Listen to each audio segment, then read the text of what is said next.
ഹൃദയം മാറ്റിവെക്കൽ ശസ്ത്രക്രിയയ്ക്കായി കൊച്ചിയിലേക്ക് വന്ന 13-കാരിയെ ഹൃദയപൂർവ്വം ചേർത്ത് നിർത്തി കേരളം. കൊല്ലം സ്വദേശിയായ കുട്ടിയെ വൈകിട്ട് വന്ദേ ഭാരത് ട്രെയിനിലാണ് കൊച്ചിയിൽ എത്തിച്ചത്. അപകടത്തിൽ മസ്തിഷ്ക മരണം സംഭവിച്ച അങ്കമാലി സ്വദേശിയായ 18-കാരന്റെ ഹൃദയമാണ് കുട്ടിക്ക് നൽകുന്നത്. അഞ്ചൽ ഏരൂർ സ്വദേശിയായ 13 വയസ്സുകാരി 3 വർഷമായി ഹൃദയസംബന്ധമായ അസുഖത്തെ തുടർന്ന് ചികിത്സയിലായിരുന്നു. അടിയന്തരമായി ഹൃദയം മാറ്റിവെക്കൽ ശസ്ത്രക്രിയ നടത്തണമെന്നായിരുന്നു ഡോക്ടർമാരുടെ നിർദ്ദേശം.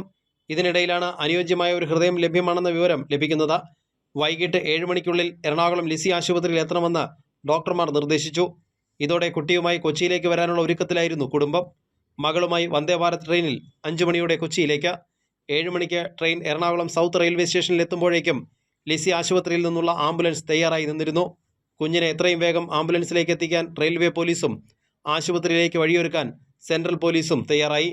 നിമിഷങ്ങൾക്കുള്ളിൽ കുഞ്ഞിനെ ആശുപത്രിയിൽ എത്തിച്ചു. പരിശോധനകൾ പൂർത്തിയായാൽ എത്രയും വേഗം ശസ്ത്രക്രിയ നടത്താൻ ഡോക്ടർമാരുടെ സംഘവും തയ്യാറായി.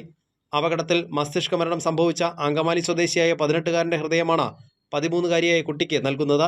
18-കാരൻ്റെ കുടുംബം അവയവദാനത്തിന് സന്നദ്ധത അറിയിച്ചതോടെയാണ് ആരോഗ്യവകുപ്പിൻ്റെ സഹായത്തോടെ സ്വീകർത്താവിനെ കണ്ടെത്തിയത്.